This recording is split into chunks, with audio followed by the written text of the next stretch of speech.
The game of fate, no one can escape their karma. No matter how much effort a person puts in or how hard they try, they must eventually face the consequences of their actions. Karma is inescapable. You must have heard the saying, "As you sow, so shall you reap." It means that whatever actions you take, you will inevitably receive the corresponding results. But let me ask you a question. Do you truly believe that every action leads to an exact consequence? Many of you might think this is a pointless question because it seems obvious. Whatever we do, we get in return. However, I want you to close your eyes for a moment and ask yourself this question honestly. You may realize that your answer is not as clear as you initially thought. Deep down, a doubt lingers. Is this really true or just a belief? Today, through this story, we will explore the workings of karma and understand how good deeds bring good results, while bad deeds lead to suffering. The journey of a wise scholar. A long time ago, in a small village, there lived a highly respected scholar. He was known for his wisdom and knowledge, and people often sought his guidance. One day, he decided to visit his childhood friend, who was mute and crippled. His friend lived in another village, quite far away. To get there, the scholar had to pass through several small villages, each with its own unique people and stories. As he walked, lost in his thoughts, he came across a man standing on the road as if waiting for someone. This man looked calm yet mysterious. He soon joined the scholar on his journey. Curious, the scholar asked, "What is your name?" The man replied, "Dharmaraj." The scholar found the name unusual but chose not to ask further. They continued walking together. After some time, they arrived at a village. As they reached the entrance, Dharmaraj suddenly stopped and said, "You go ahead. I have something to take care of in this village. I will meet you later."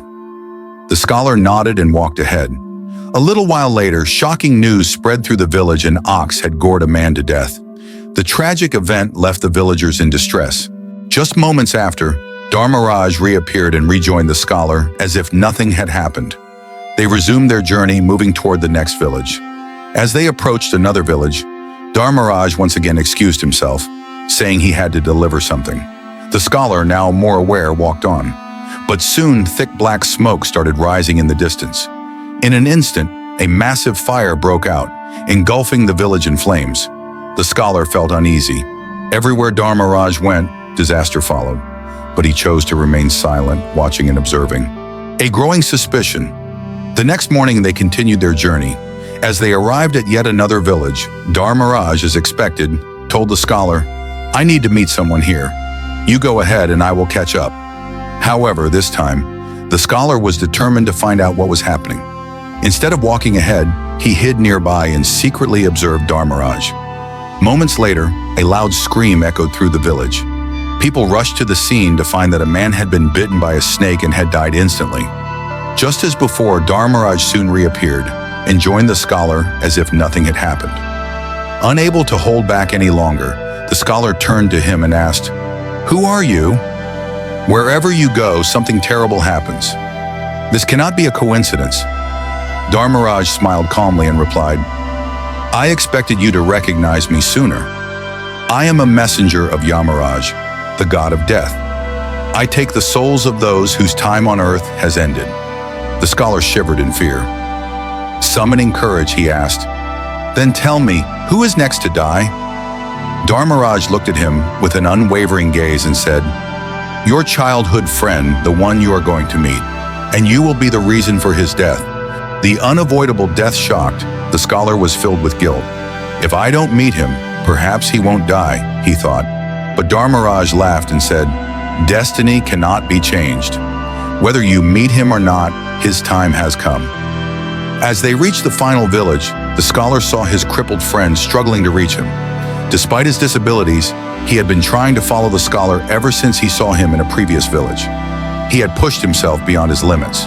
The moment he reached the scholar, he collapsed and died. The scholar, stunned and heartbroken, turned to Dharmaraj for answers. Dharmaraj explained, "Your friend had been chasing you, but his disabilities prevented him from calling out or reaching you sooner. He pushed himself too hard, and his weakened heart could not handle it. His fate was sealed, and since he was running after you, in a way, you became the cause of his death." The scholar's own fate. The scholar, now understanding the power of fate, asked, "If destiny is unchangeable, tell me when and how will I die?" Dharmaraj paused and then said, "6 months from today, in another kingdom, you will willingly accept your death by hanging." The scholar was terrified.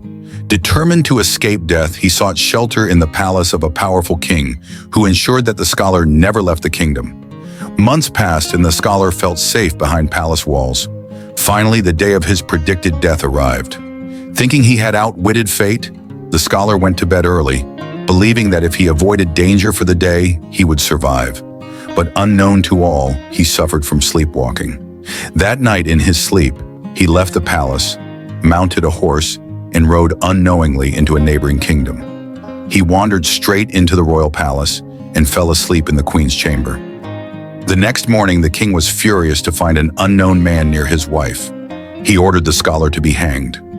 Realizing the prophecy was unfolding, the scholar pleaded for mercy and explained everything. To honor his own words, the king decided to hang him using a silk thread, believing it could not possibly kill him. The scholar was relieved, thinking he had finally escaped fate. But as the thread snapped, it cut a vital nerve in his neck. He collapsed, lifeless. The unchangeable nature of destiny. In the Bhagavad Gita, Lord Krishna says, "What is meant to happen will happen. No matter how much one tries, the destined events of life will unfold as planned." Perhaps this is why humans are not given the ability to foresee the future, so that we may live freely without fear. Had the scholar not known his fate, he would have lived peacefully instead of spending months in fear. What do you think about this story? Share your thoughts in the comments below. The next morning, as dawn broke, the scholar and Dharmaraj resumed their journey, making their way toward the next village. The scholar, now deeply suspicious, observed Dharmaraj closely. Once again, as they reached the village, Dharmaraj stopped and said, "You go ahead. I have something to take care of here. I will meet you later." This time the scholar decided not to walk ahead. Instead, he quietly followed Dharmaraj, keeping his distance.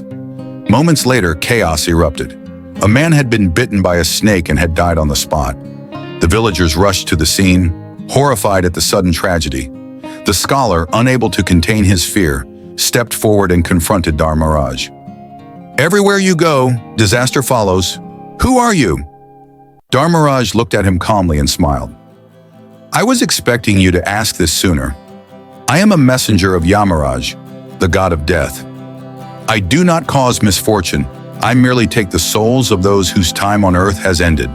A chill ran down the scholar's spine. Could it be true? Was he walking alongside death itself? Summoning all his courage, he asked, "Tell me, who is next to die?" Dharmaraj's voice was steady.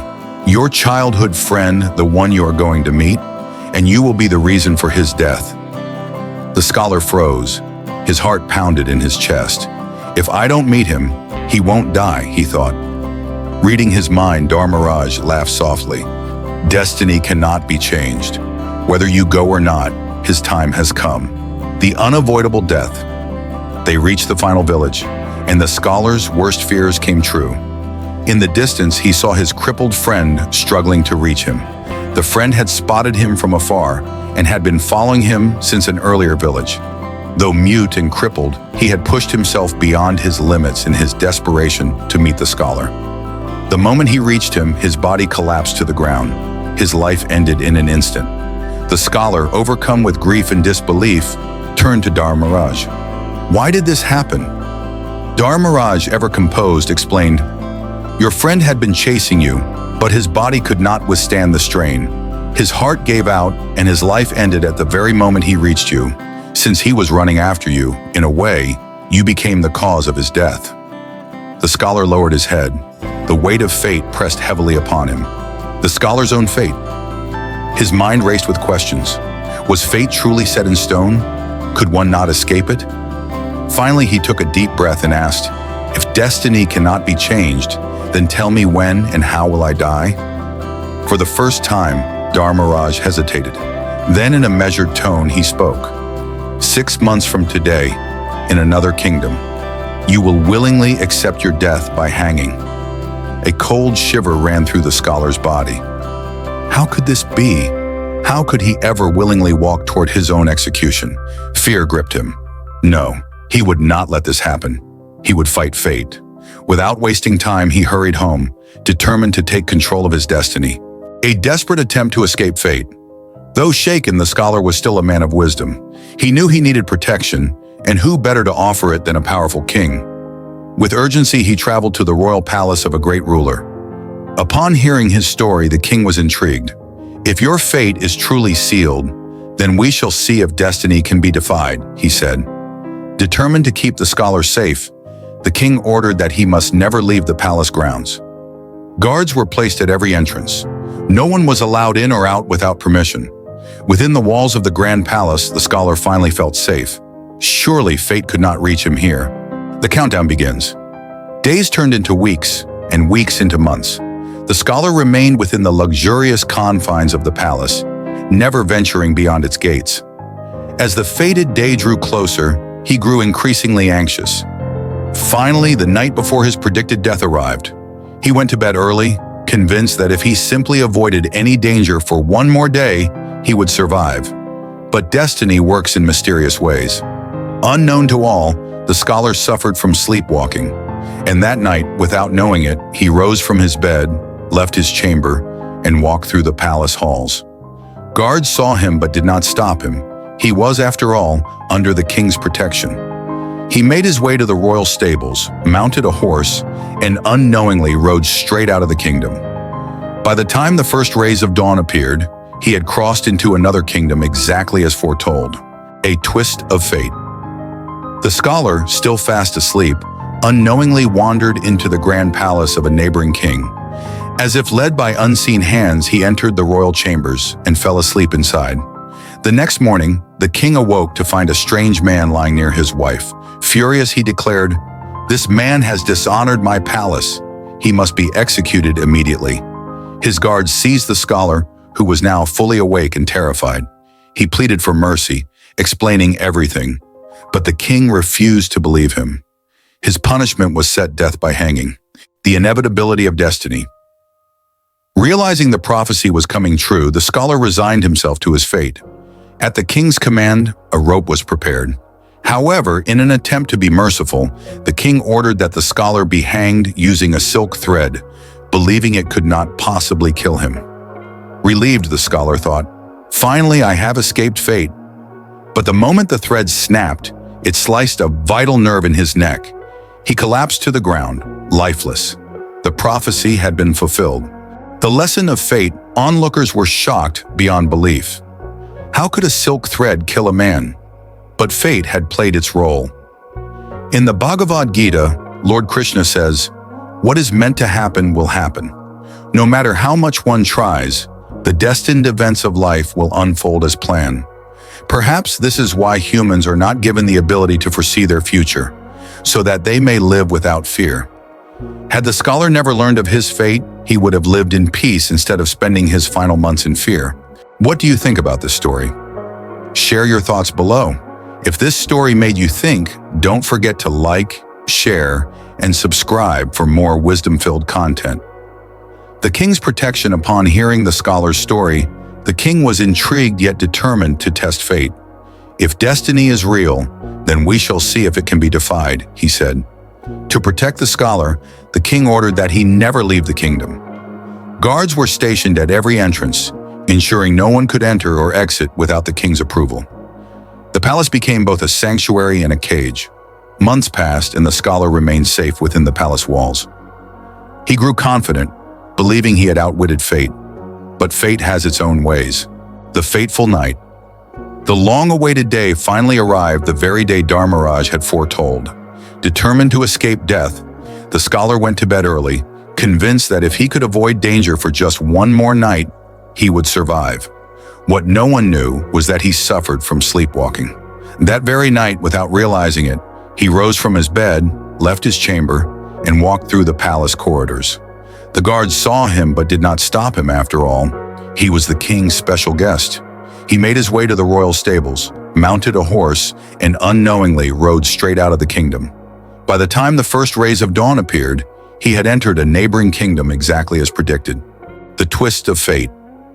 Still deep in sleep, the scholar unknowingly wandered into the grand palace of a rival king. As if led by an invisible force, he entered the royal chambers and collapsed into a deep slumber. When the morning sun rose, the king of the land awoke to a shocking sight, an unknown man sleeping near his wife. Furious, he immediately ordered the stranger to be executed. The scholar, now fully awake, was horrified. This cannot be happening, he thought. Realizing that fate was unfolding exactly as Dharmaraj had foretold, he pleaded for mercy and explained everything. The king, skeptical, sent messengers to verify his story. By evening, the messengers returned, confirming everything. The scholar's tale was true. The king, reluctant to be responsible for his death, searched for a way to keep his word without killing him. Finally, he ordered, "Hang him, but with a silk thread." The scholar sighed in relief. Surely a silk thread could never take his life. The unchangeable nature of destiny. As the execution commenced, the silk thread snapped, but not before slicing a vital nerve in the scholar's neck. He collapsed, lifeless. The onlookers were stunned. How could a silk thread kill a man? But destiny had spoken. In the Bhagavad Gita, Lord Krishna says, "What is meant to happen will happen." No matter how much one tries, the destined events of life will unfold as planned. Perhaps this is why humans are not given the ability to foresee the future, so that we may live freely and without fear. Had the scholar never learned of his fate, he would have lived in peace instead of spending months in fear. What do you think about this story? Share your thoughts below. If this story made you think, don't forget to like, share, and subscribe for more wisdom-filled content. Wisdom from the story of fate and karma. The story of fate and karma teaches us a crucial lesson. No one can escape the consequences of their actions. Instead of fearing the future or trying to avoid challenges, we should focus on doing what is right in the present. Accept and face life's difficulties with calmness, because fear cannot change destiny, but your attitude determines how you experience it. True wisdom lies in living with purpose, acting with kindness, and trusting that a peaceful mind leads to a peaceful life. What we do today shapes the future, so choose your actions wisely.